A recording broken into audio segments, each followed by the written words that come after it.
Hi everybody, this is Kate Bianco. I'm the managing director and co-founder of Underscore Theater Company. And in the midst of all the virus precautions and quarantining that we're all doing, I wanted to take a page out of my favorite person in the entire world, Betty White. She just read a children's book online. You can find it, I'm sure, if you Google it.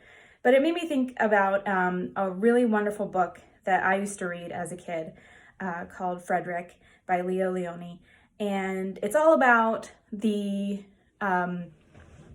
worth of different kinds of work and how being creative is just as important as being active. And I think that we can all kind of take a page from this book in the time that we're in right now, when we're all asked to kind of take a step back and just be at home and be as creative as we can with the ways that we entertain ourselves. So I'm going to read this book to you. I hope that you enjoy it, and I hope that you're all staying safe. So please enjoy Frederick by Leo Lionni, read by yours truly.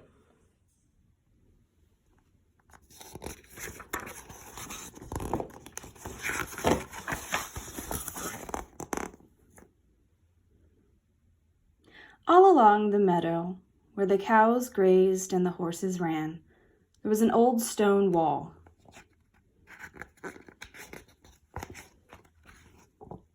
In that wall, not far from the barn and the granary, a chatty family of field mice had their home.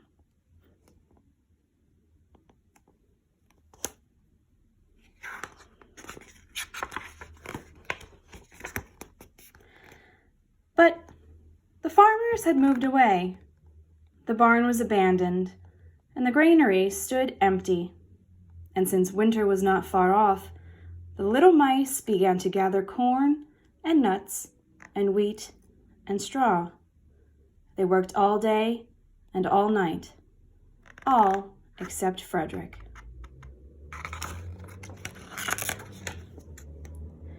"Frederick, why don't you work?" they asked. "I do work," said Frederick. "I gather sun rays for the cold, dark winters."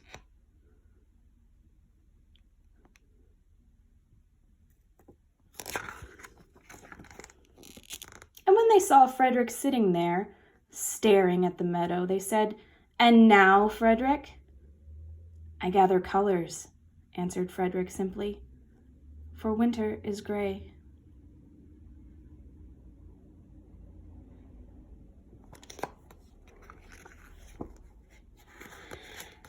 And once Frederick seemed half asleep. "Are you dreaming, Frederick?" they asked reproachfully. But Frederick said, "Oh no, I am gathering words, for the winter days are long and many, and we'll run out of things to say."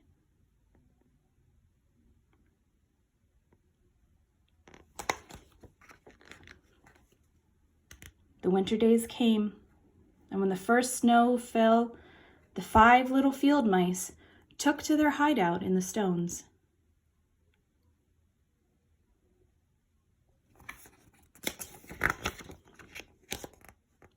In the beginning, there was lots to eat, and the mice told stories of foolish foxes and silly cats. They were a happy family.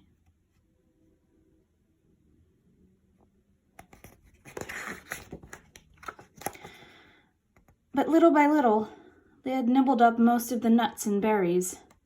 The straw was gone, and the corn was only a memory. It was cold in the wall, and no one felt like chatting.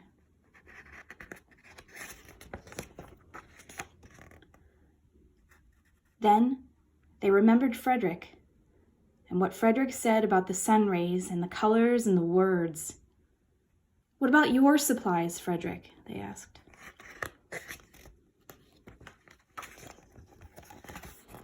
"Close your eyes," said Frederick, as he climbed on a big stone. "Now I send you the rays of the sun.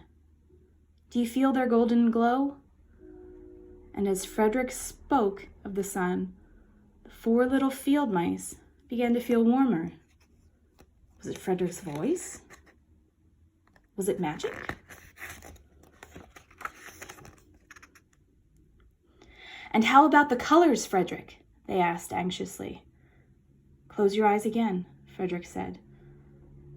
And when he told them about the blue periwinkles and the red poppies and the yellow wheat and the green leaves and the berry bush, they saw the colors as clearly as if they had been painted in their minds.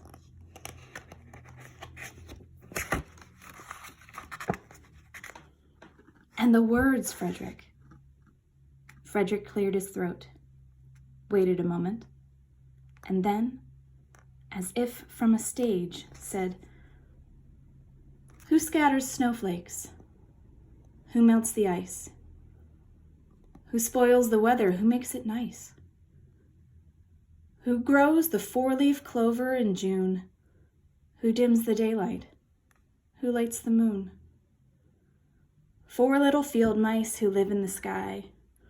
4 little field mice, like you and I. One is the spring mouse, who turns on the showers. Then comes the summer, who paints in the flowers.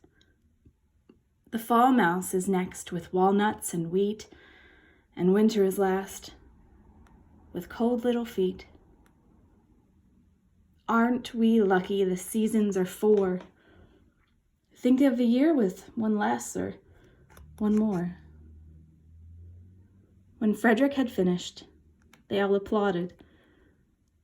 "But Frederick," they said, "you are a poet." Frederick blushed and took a bow and said shyly, "I know it." The end.